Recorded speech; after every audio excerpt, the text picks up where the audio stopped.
यो तपाईँले खानुहुन्छ, म पकाएर दिउँ यो भात खानुहुन्छ, बालन सरकारले खान्छ। सुन्नुहोस् न, यो भात खान्छ, यो खान्छ भात बालन सरकारले दिउँ।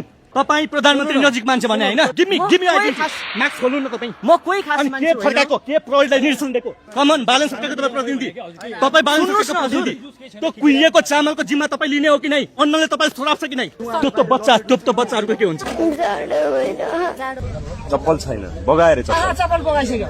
चलाए बापत पैसा होइन मैले भने त्यो भिडियो चले बापत आउँदैन नि, भोलिबाट त्यो मलाई आउँदैन, अनिता चलाउने त्यो अनिता चलाउनेलाई आउँछ। मैले भने आजको समय यति सजिलो भयो, मिठोसँग भात खाएको भिडियो फेसबुकमा हाल्यो भने अरू 4 चोटि भात खाने पैसा फेसबुकले दिन्छ। अब भातै खान तपाईहरु फलोअर्स हुने होइन, फलोअर्स होइन, मिठोसँग खाइदिनुस् त। त्यो गाउँको पनि गाउँले चुलो भनेर चलिरहेछ अहिले पनि। गाउँले खुवाइ भने ठिक छ, त्यो त मतलब के हो भने यो बेलामा धनी हुने कुरालाई असोबार देशको बाटोमा बसेर मकै बेचौँ कि अर्काको देशको मरुभूमिमा गएर कसिरा